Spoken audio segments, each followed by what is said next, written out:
बता हाँ दी सर। हैं। तो ये बड़ा जो है बयान सीएम योगी की तरफ से लिया गया, जहां फिलहाल प्रतीक यादव के निधन को लेकर सीएम योगी ने भी पोस्ट किया है। चलिए, जानकारी के लिए हमारे साथ लगातार अभिषेक जुड़े हुए हैं। अभिषेक, फिलहाल सीएम योगी ने भी इसको लेकर जो है लिख दिया है। सीएम योगी ने भी इसको लेकर अपडेट लिया, संज्ञान लिया और उन्होंने लिखा कि ये बेहद दुखद खबर।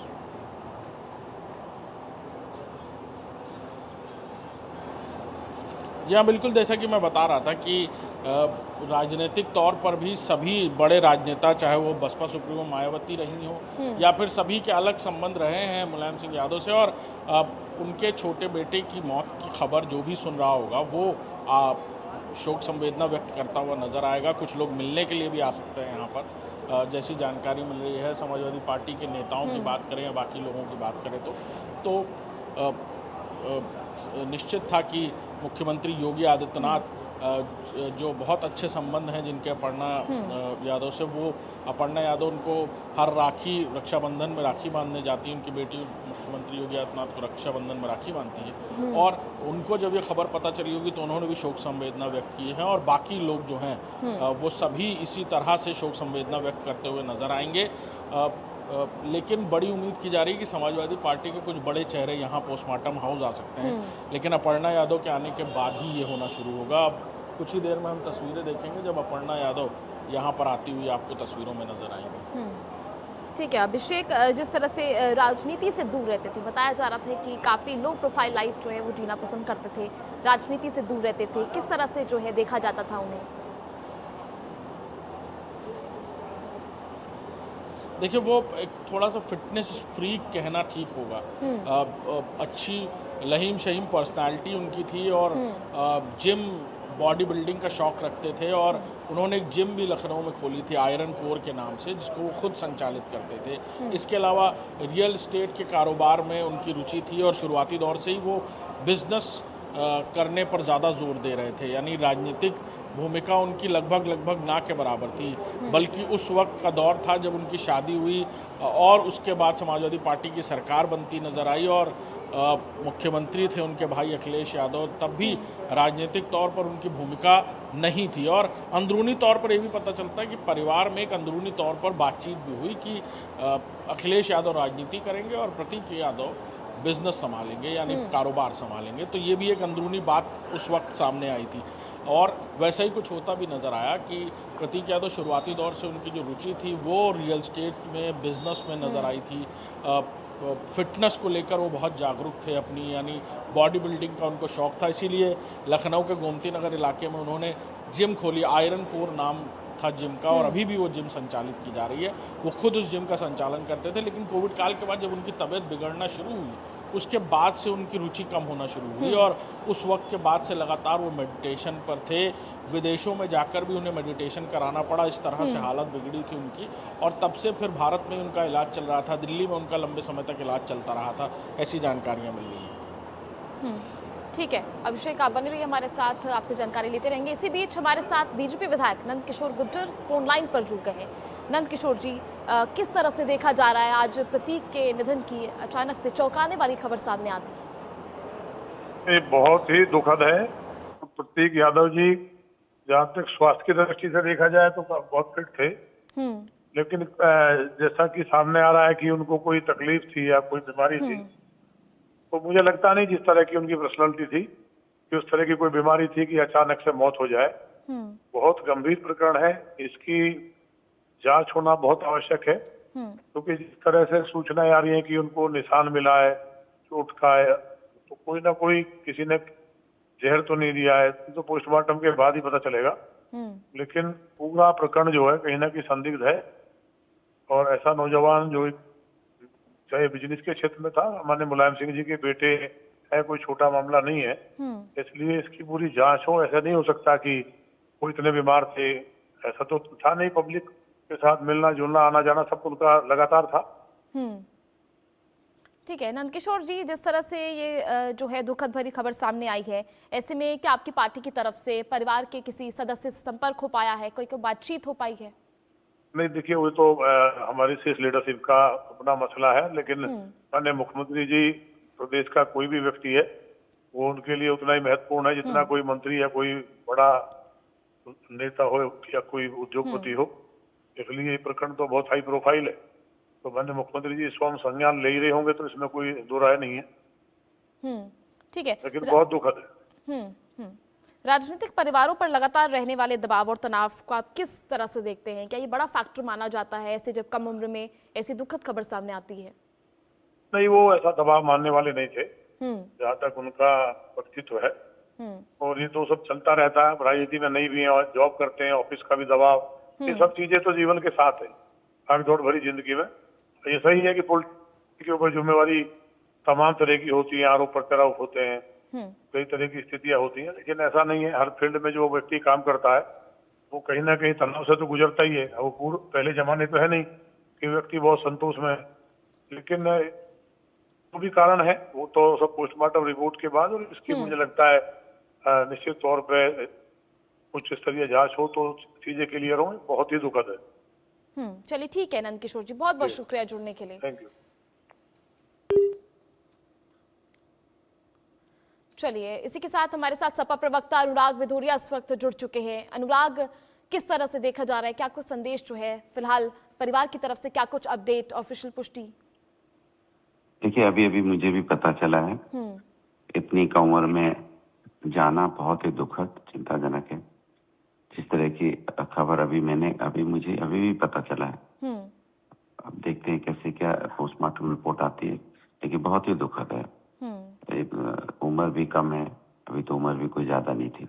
क्या था, कैसे थे, क्योंकि अभी पता चलेगा। ठीक है, ऐसे में अपर्णा यादव फिलहाल जो है लखनऊ में मौजूद नहीं है, उनका इंतजार किया जा रहा है, तो ऐसे में किस तरह से देखा जा रहा है? पोस्टमार्टम रिपोर्ट का सभी इंतजार कर रहे हैं, क्या कुछ साजिश की आशंका जताई जा रही है परिवार द्वारा या फिर पार्टी द्वारा? देखिए, मुझे अभी भी पता ही चला है, तो इसलिए मुझे अभी कोई ज्यादा जानकारी नहीं है। बस मैं इतना ही कहूँगा, ये खबर बहुत ही दुखद है, और क्योंकि उम्र कम है, बच्चे छोटे हैं, तो सुन के मैं खुद ही इस बात को सुन के दुखी हुआ। अभी आगे देखता हूँ क्या है। मुझे अभी बहुत ज्यादा जानकारी मिली नहीं है, बस इतना ही पता चला है कि अभी उनका निधन होने की खबर आई है, जो बहुत ही दुखद और चिंता है। जी देखिए, पत्नी अपर्णा यादव भाजपा की नेता है, ऐसे में लगातार जो है विवाद बने रहते हैं। चलिए ठीक है, इसी को लेकर आपको जानकारी दे रहे थे किस तरह से जो है मुलायम की दूसरी पत्नी साधना गुप्ता के बेटे थे प्रतीक यादव, जिनको लेकर कार्डियक अरेस्ट की बात भी सामने आ रही है। चलिए इसी बीच एक और बड़ी खबर का रुख करेंगे, जो अखिलेश यादव ने अपर्णा से फोन पर बात की है। अपर्णा यादव असम से लखनऊ के लिए फिलहाल रवाना हो गई हैं। प्रतीक यादव की पत्नी अपर्णा यादव, जिनका जो इंतजार है फिलहाल किया जा रहा था लखनऊ में, जिसकी वजह से पोस्टमार्टम की जो औपचारिकता है वो भी फिलहाल रोकी गई है। ऐसे में प्रतीक यादव की पत्नी अपर्णा यादव जो है असम से लखनऊ के लिए रवाना हो गई हैं। अखिलेश यादव ने अपर्णा से फोन पर बात की है। ऐसे में परिवार के दोनों सदस्यों के बीच ये बातचीत हुई है। ऐसे में अपर्णा यादव असम से लखनऊ के लिए रवाना हो गई हैं। ये बड़ी जानकारी सामने आ रही है। फिलहाल लखनऊ में केजीएमयू में पोस्टमार्टम की प्रक्रिया जो है शुरू नहीं की गई। ऐसे में अपर्णा यादव का इंतजार किया जा रहा है। पर कोई भी सदस्य जो है फिलहाल प्रतीक के शव के साथ मौजूद नहीं है। केवल अपर्णा यादव के भाई अमन बिष्ट जो है प्रतीक के शव के साथ मौजूद है। ऐसे में लगातार जो है मौत पर सस्पेंस बना हुआ है। सभी को पोस्टमार्टम रिपोर्ट के इंतजार है। हालांकि अपर्णा यादव के आने के बाद ही पोस्टमार्टम की प्रक्रिया जो है वो शुरू की जाएगी। ऐसे में अपर्णा यादव फिलहाल असम से रवाना हो चुकी हैं। कुछ ही देर में लखनऊ पहुंचेंगी, जहां सीधा मॉर्चरी हाउस केजीएमयू पहुंचेंगी। इस दौरान पोस्टमार्टम जो है उसकी प्रक्रिया शुरू कर दी जाएगी। अखिलेश यादव ने इस दौरान अपर्णा यादव से फोन पर बात की है। चलिए इसी के साथ हमारे साथ बीजेपी नेता हंसराज फोन लाइन पर जुड़ गए हैं। हंसराज जी, किस तरह से देख रहे हैं बेहद दुखद खबर सुबह ही? ऐसे में काफी कम उम्र में प्रतीक यादव ने अपनी जान गंवा दी। हाँ जी, बहुत उदास खबर है जी, इतनी यंग उम्र में, और बहुत तकलीफदेह है सबके लिए। जितने भी लोग सुन रहे हैं, यानी अजीबोगरीब अनएक्सपेक्टेड घटनाएं हो रही हैं। हम तो प्रे करते हैं मालिक में सबको थोड़ा बैलेंस रहने की, थोड़ा शांति से रहने की थोड़े तौफीक पे। बहुत बहुत बहुत बड़ा घाटा है इतनी यंग उम्र में, यानी बहुत बहुत बुरा हुआ है।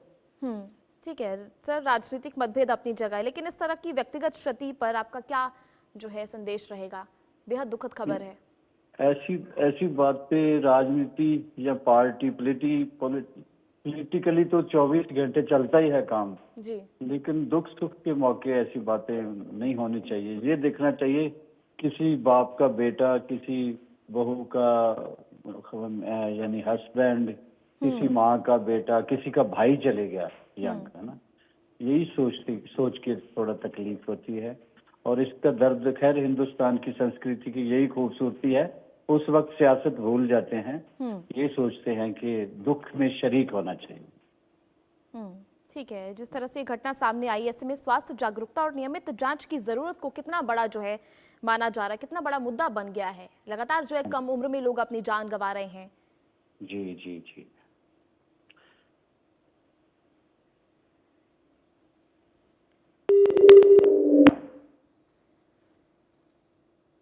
चलिए ठीक है,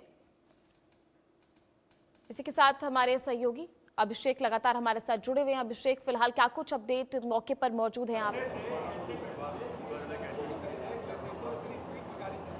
बिल्कुल, देखिए हम पोस्टमार्टम हाउस के बाहर ही मौजूद हैं। क्या कहेंगे जब ये जानकारी बहुत दुख की घड़ी है। आप ही लोग मीडिया के माध्यम से मालूम हुआ कि माननीय अखिलेश यादव जी के भाई और नेताजी के सुपुत्र हम लोग के बीच में नहीं रहे। हम लोग के लिए बहुत दुख की घड़ी है, क्योंकि हम लोग नेताजी के पास जाते थे तो भैया बहुत छोटे थे, हम लोग वहीं रहते थे, कोठी भी जाते थे, और नेताजी के बेटे, इसलिए हम लोग के लिए बहुत बड़ी ये क्षति है कि परिवार का एक सदस्य हम लोग के बीच में नहीं रहा। कैसे जानते थे आप लोग उनको? पहले मुलाकात? ये जब छोटे थे तब से मैं घर पे जाता था नेताजी के, तब से इनको जानता था मैं। और ये जो निधन हुआ है इसके लिए हम लोग बहुत दुखी हैं इस बात से कि नेताजी के बेटे हम लोग बीच में नहीं रहे।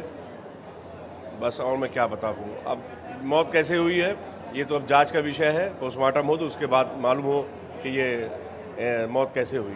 रिश्ते भी कुछ ठीक नहीं चल रहे थे बीच में? नहीं, भैया हमेशा इनको छोटे भाई तरह मानते थे, और अखिलेश यादव जी हमेशा इनको दुलारते थे और घर की तरह बेभाई थे। तो अब क्या, कोई पत्नी के बीच रिश्ते थे? हाँ, वो अभी बीच में आया था, मगर उसके बाद सब सही हो गया था। बीच में आया था, सही रिश्ते थे। अब ये तो और घर के ही लोग बता पाएंगे कैसे रिश्ते थे क्या।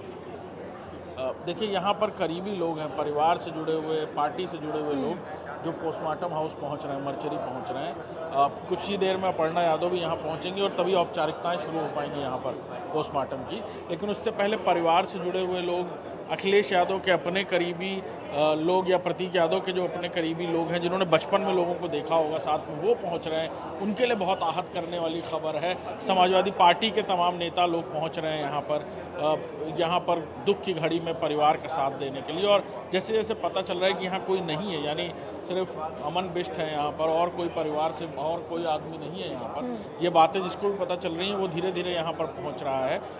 अखिलेश यादव के बारे में भी जानकारी मिल रही है कि उन्होंने बातचीत की है अपर्णा यादव से फ़ोन पर, और यहाँ पर शिवपाल यादव की मौजूदगी हो सकती है। अब से कुछ देर में अखिलेश यादव यहाँ पर आ सकते हैं, लेकिन अपर्णा यादव के आने के बाद ये जानकारी मिल रही है कि अपर्णा यादव पहले यहाँ पहुँचेंगी, उसके बाद परिवार के बाकी लोग भी पहले पहुँच सकते हैं। आप नजर बनाए रखिए, आपसे जानकारी लेते रहेंगे। अभी के लिए बहुत बहुत शुक्रिया। चलिए, वक्त हो चला एक छोटे से ब्रेक।